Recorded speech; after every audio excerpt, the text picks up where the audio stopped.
Hello and welcome back to the viewers and listeners at home. Today we have with us in the SAT studio Dr. Carey Walton. Thank you so much for joining us today. Well, thank you for inviting me. This is really fun. I'm looking forward to this.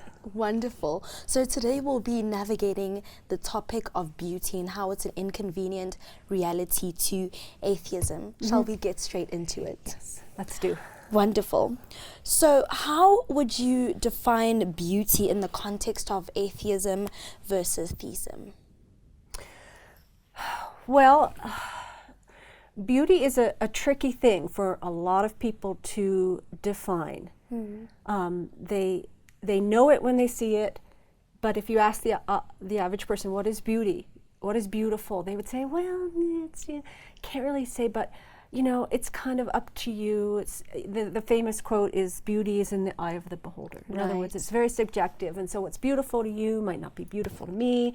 So it's really almost impossible to get any kind of definition or pin it down in any way. And I think I understand that. There certainly is a very subjective element to beauty. What kind of things appeal to me are personal. They may excite me. One piece of music might excite me and delight me, and the same piece of music might be, that's not really my taste. You might say, I don't care for that.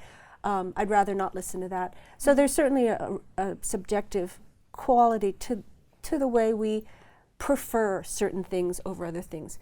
But Christian theism sees beauty in a very different way than a non-theistic worldview.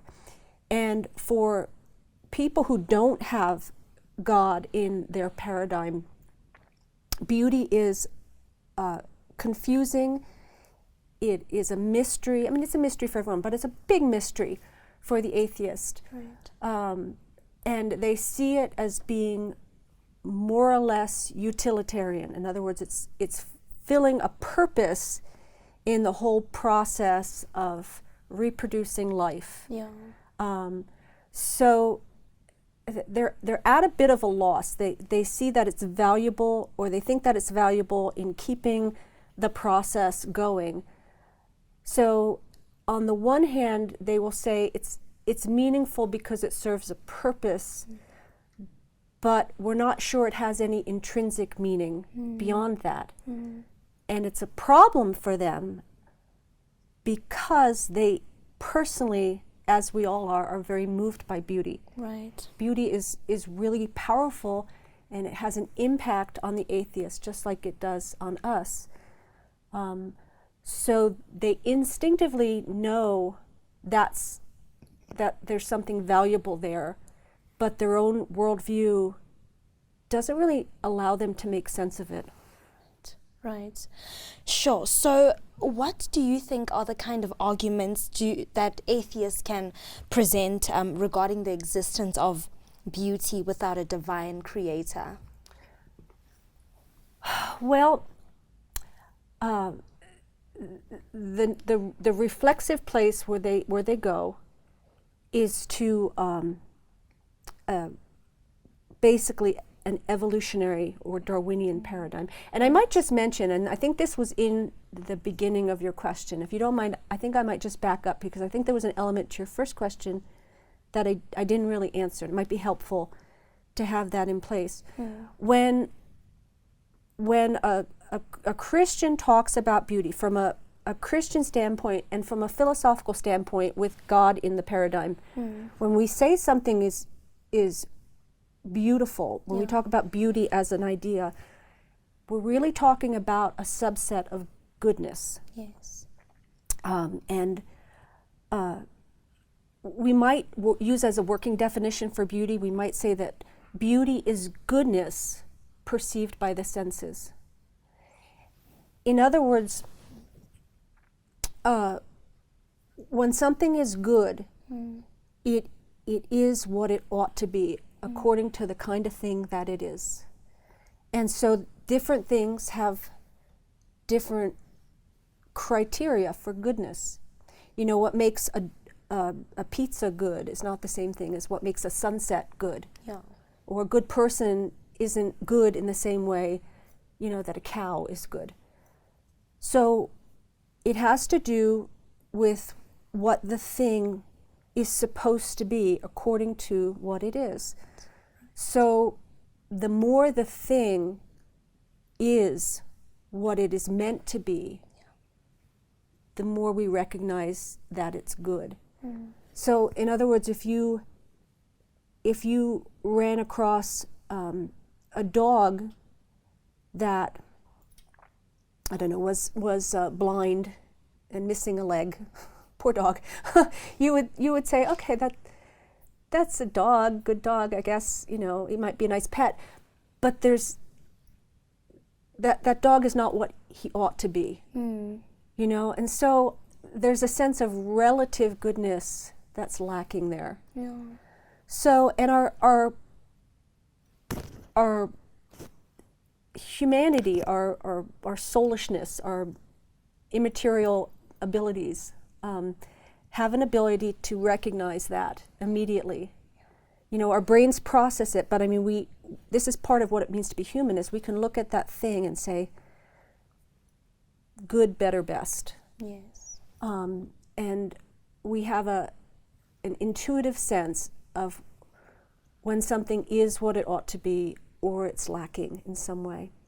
And when something has everything that it should have according to what it is, there's goodness there, and it relates to the being of the thing. Yeah.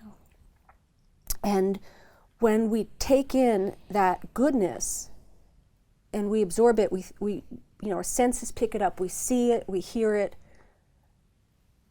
we have a reaction to it. And beauty is that subset of goodness that we appreciate when we see it or we hear it, when we apprehend it in some way. It gives us joy. That might be a good way to understand beauty, that beauty is goodness perceived by the senses. Sure. So that's a whole metaphysical component to beauty that the atheist doesn't agree with or understand or believe in. That's just off the table for him. Yeah. So he doesn't really even have the tools to look at beauty the way the theist does. Yeah. No, absolutely. So what would you say are some what roles does beauty play in the debate between atheism and theism? Oh. Yeah. Yeah, that's good. You had asked about the arguments. Yeah. Yeah, so that's kind of the role that it plays, because I think it can play a very prominent role, or it can be useful anyway, in helping a person come to faith. But the atheist, in trying to understand beauty, like I said, he really, the tool that he usually goes to, the thing he pulls out of his toolbox almost every time, trying to explain reality, is basically Darwinian evolution. Right. There is a naturalistic paradigm in his worldview. In other words, there's nothing supernatural. There's no God. There's no angels. There's no demons. There's no soul. There's no immortality. None of that is there. So he has to look at the undeniable fact of beauty and say, well, how do we make sense of this? How did it get here? And he's almost always going to go to something like Darwin, some kind of unguided, random process of change over time. And Darwin was very interested in, obviously, in biology, and he spent a lot of time on the Galapagos Islands, which are some of the most beautiful places on the planet. I mean, the Galapagos Islands are gorgeous. They're just full of plants and animals, and it's just amazing there. And so he had to kind of think about this a little bit.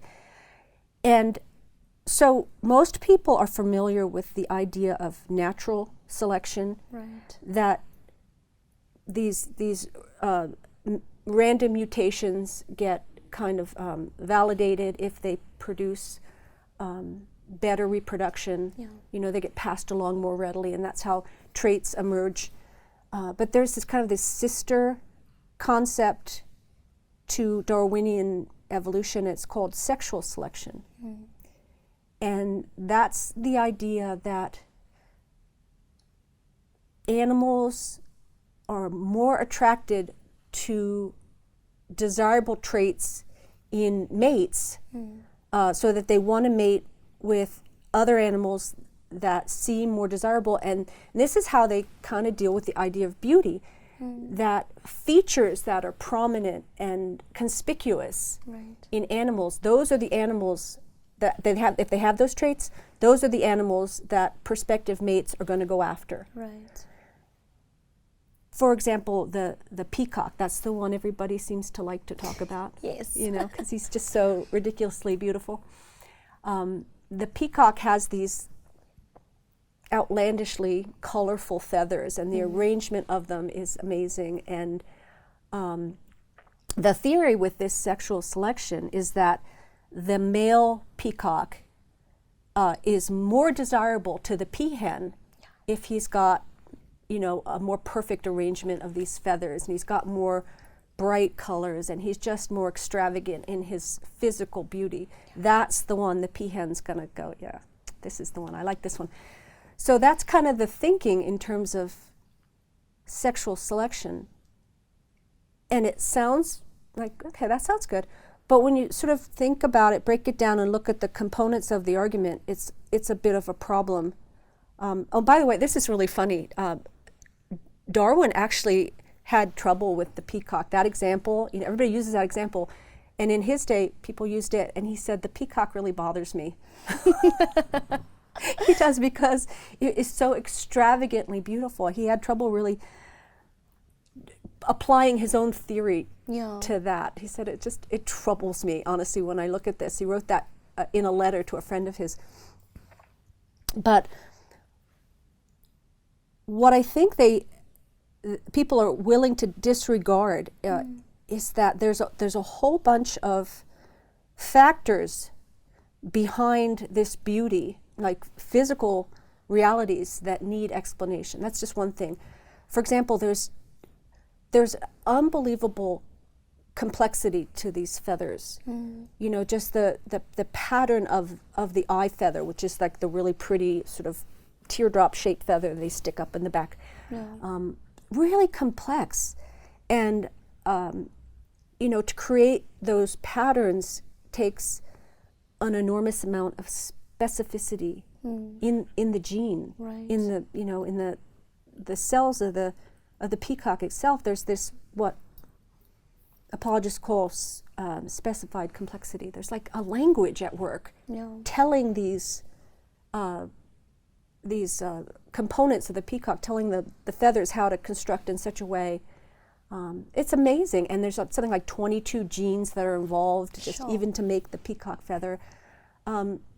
So they have to kind of step over those things to even say, no, sexual selection, that's all there is to it. There's a lot that needs to be explained about how those feathers even got there. Right. But what I think is very funny is people have done experiments with peacocks, and the peahen, the female, doesn't seem to actually prefer the better looking peacocks.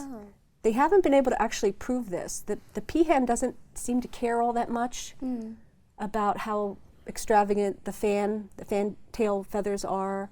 You know, doesn't seem to be a big priority to her. So in reality, this theory doesn't seem to work very well.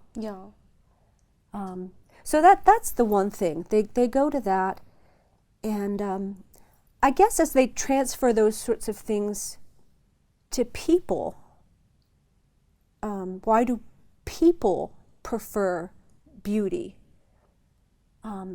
Again, really all they have is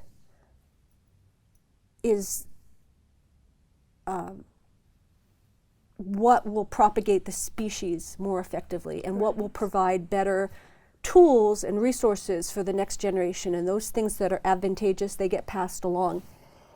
And some of the thinking, I've heard experts kind of speculate on this, that the reason people prefer beauty is that if somebody has an ability to create something beautiful, like say they have an artistic ability, they appreciate beauty, they can draw or whatever, that tells the prospective mate that they're clever, they're capable, there's these skills that they have, they're intuitive, they've got all these. So that's why she might be drawn. Say some caveman is sketching animals on the cave in prehistoric times, whatever. The female will look and say, he's a clever one. Look how intelligent he is. He would be a good mate and produce good offspring. And she's drawn to him. And that's the thinking behind why people like beauty. But that is also unsatisfying. Yeah. I think it just doesn't do it for me. First of all, I think materialists, philosophical materialists who believe there's just nothing but energy and matter, that's the sole explanation for everything that is, they have a very hard time explaining how any non-physical traits get passed on. Yeah. You know, you can sort of understand, like if your mother has a particular nose and you're born, you have her nose, and that makes sense. Or your father has a certain IQ, and you're very smart because you have your father's genes. Right. I got that. But how do you explain passing on a desire for beauty? Yeah. I mean, I think they're trying to crack that nut with the idea of epiphenomenalism, the idea that certain thoughts and ideas can get kind of hardwired into the brain and they can be transmitted physically. I don't know. I don't think that's a very good explanation. But by and large, atheism has a very hard time dealing with all non-physical human traits. Yeah. You know, why do we have joy? Why do we have emotions? Why do we feel what we feel? What is consciousness? I mean, they really don't have any way to explain consciousness in just brute physical terms. Yeah. So I really think that it sounds almost like a just so story. Yeah. You know, Rudyard Kipling used to tell these just so stories. The author Rudyard Kipling, he'd say, well, this is how the leopard got his spots, and this is how the tiger got his mane, and this kind of a thing. And it's almost kind of got that flavor to it. Yes. Like almost like a story. Yeah. So I don't think evolution really offers a viable explanation for it. I think that's the go-to for atheists, but I don't think it works. Yeah. So would you say that beauty can be considered an objective reality, or is it just purely subjective? That's good. I do think it's subjective. As I mentioned, there's certainly a subjective element to it, because we all have preferences and we have opinions and we have things that we gravitate towards and things that we're like, that's not my cup of tea. Yeah. So yes, of course, there's a subjective element to it. But I think underneath that and foundationally, there's an objective nature to beauty. And again, it has to do with goodness, and goodness has to do with actuality, with being itself. So if something is beautiful objectively, it has everything it should have according to the thing it is, and we respond to it intuitively. And Thomas Aquinas wrote about this, and it was very interesting. He's got this great little chunk of writing in the Summa Theologica about beauty. It's really worth reading. Google it and look it up. It's so interesting. And he has kind of defined or picked out various attributes of beauty. Like when these things are there, we call it beautiful. Yeah. And the first thing that he says is that something that's beautiful is full and complete. It is what it should be. And we see this when we look at things in nature, for example. If you look at a tree, a beautiful tree, when we look at a tree that's just full, it's got the proper shape that it's supposed to have, and it's healthy and it's growing up and the leaves are covering it and it's bright green and everything that a tree should be is there. Yeah. And we think, oh, what a beautiful tree, instinctively. And then we come back a week later and the power company has come and they've cut this big chunk out of the side of it at this crazy angle. They just take a chunk of it out because the power lines are running through and they want to make sure the leaves don't touch the power line. They just lop off a chunk of it and there's this weird chunk missing. Mm. And you think, ew, that's a shame. Why did they do that? That was such a pretty tree. That was a beautiful tree. So something that was supposed to be there is missing. Yeah. And instinctively we know that depreciates the beauty of that tree. And the balance in that tree that used to be there is off now.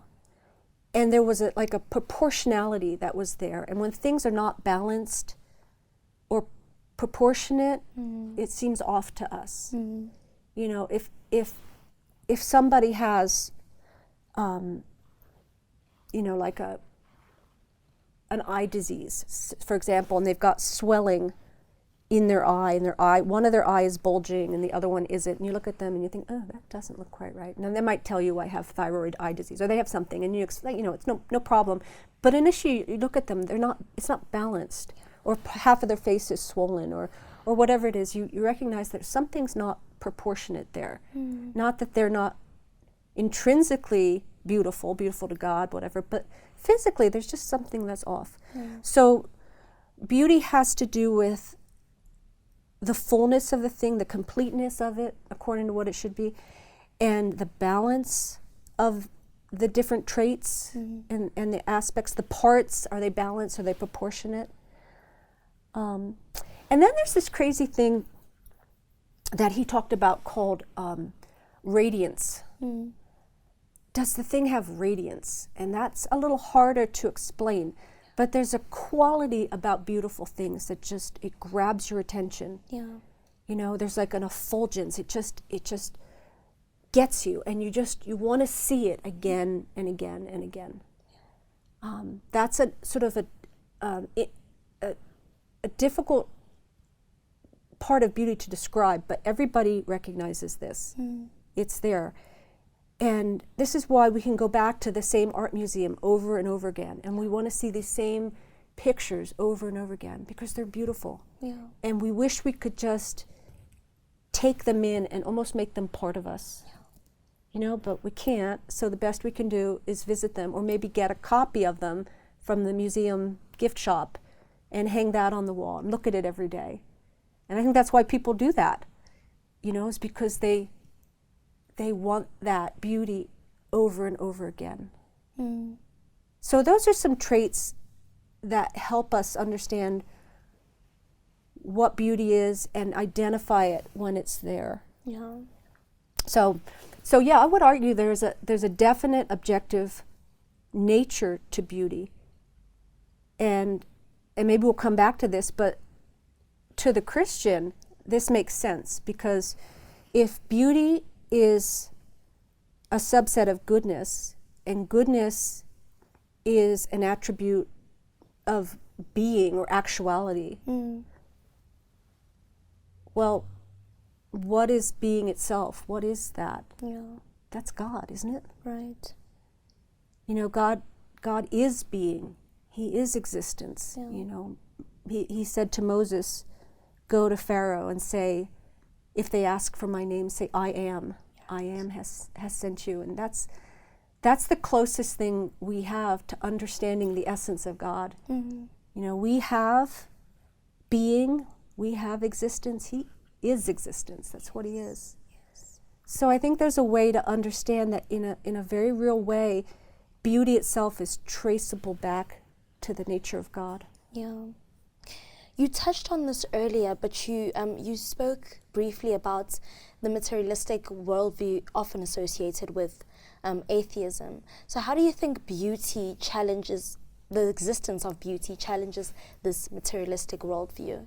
How does it challenge? Well, the first thing I think of is that atheists recognize the power of beauty. Yeah. They don't have good answers for it. They're not able to explain it, but they recognize it. And I remember reading something by Carl Sagan. That's who it was. And he was an astrophysicist, an atheist, very vocal atheist, but he was a brilliant man. And he did a book and then a television show on public television called Cosmos. You might have seen that. It was a really good series. But in some interview or article, he talked about the wonder of the cosmos, and when he looks up at the night sky, or he looks into a telescope and he sees, the planets out there and the stars, all the stars, and then you see these close-ups of various configurations in our galaxy. You see these amazing colors and the stars and all of this. He said it's just awe-inspiring. I'm just amazed, and it's clearly beautiful. It's stirring. And he said something very peculiar. He said, it makes me want to worship. Sure. And he said, it's weird. It makes me want to worship something or someone. Yeah. And then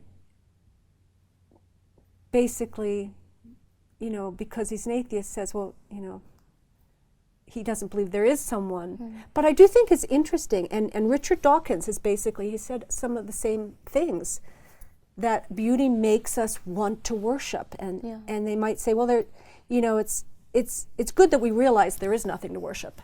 Otherwise, we might be in trouble. Sure. We've ruled that out, so there's no real threat there. But the instinct is to worship. Right. And I think that is fascinating.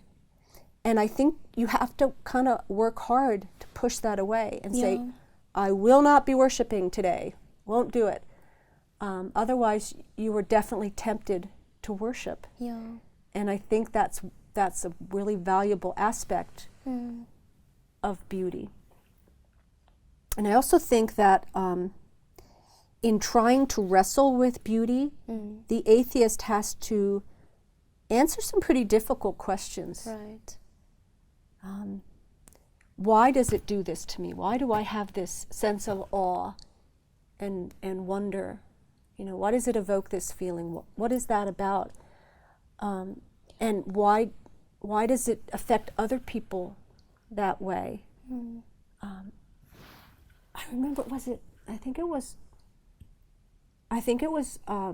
Richard Dawkins saying that Christians always ask him,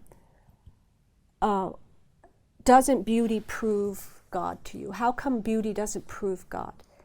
And he just thinks this is the kind of a dumb question. He says, well, I get asked, look at the music of Beethoven. Look at the beautiful music. Doesn't that prove to you that God exists? And if I recall, his response was, no, it doesn't. It proves that Beethoven exists, or did exist. It doesn't prove that. Of course it was beautiful. Of course his music was beautiful. Nobody's denying that. But it doesn't prove God. All it proves is Beethoven. And the fact that beauty exists is just a brute fact. It just is. So I guess he thinks that Christians, I guess he thinks our argument is if God exists, God's the only explanation for beauty. If there's no God, there's no beauty. Right. But there is beauty, therefore there's God. So I guess he's thinking that's our argument, but that's not our argument. Christians really don't make that argument, or they shouldn't. It's a terrible argument. The real question about beauty is, it's an existential question. What is beauty, and why does it affect us the way it does? You know, why do we want to hear Beethoven over and over again? Why do we revere people who can write music like Beethoven? Yeah. Why is he a hero to us? And why does it move us the way it does? It's very powerful. It's undeniably powerful, and it brings us joy. Where does that come from? Yeah. Those are the important questions. And I'm not sure the atheist often asks the most important questions. They ask peripheral questions that they think they can answer, like the biological components. If they think if they can nail that down, they'll figure it all out. If they can figure out the process, the mechanism. But that's not the important thing. The important thing is, why does it affect us? What is it, and why does it affect us? And why does it give us joy? Yeah. And what does that mean? Yeah. You know, because there's lots of beauty. I mean, even if you concede that biological entities, animals and plants and things, get their beauty from sexual selection or natural selection, whatever, that doesn't explain other things. Like, why do we think the Northern Lights is beautiful? Yeah. You know, that has nothing to do with biology. Why do we think certain ideas are beautiful? Why do we, like, I know some people who absolutely love math. I hate math. Me too. I'm terrible at it. But, you know, mathematics is beautiful. Right. It really is. And there are some formulas within mathematics that are so elegant and so tight and so perfect that you look at them and you just go, wow, that's astounding. And some people have this intense emotional reaction to that kind of thing when they discover something, some equation that explains something. It's over my head, but they can look at it like the theory of relativity. You know, I couldn't understand that if I studied it the rest of my life. But people who understand that, they understand what the Einstein's E equals mc squared. When they wrap their minds around it, it's beautiful. Yeah.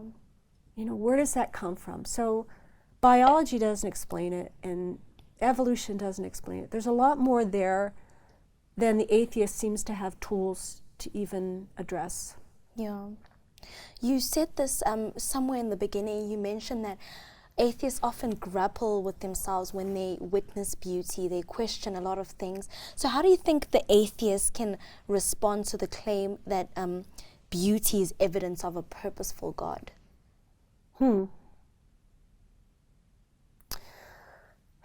Well, I think the idea, I mean, from a Christian standpoint, I don't know that they would agree purpose. I think they would just dismiss that and say, no, that's, you're superimposing your theistic perspective on top of this. There's no reason to do that.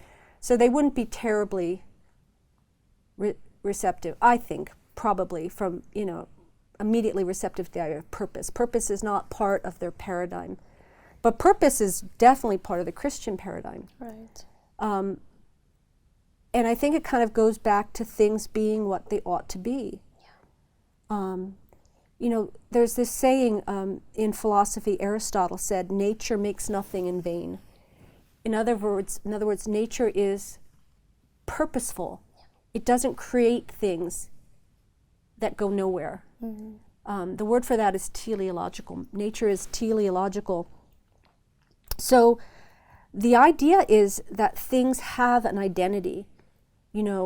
You as a person have an identity because you have a human nature. So there are things about you that are non-negotiable.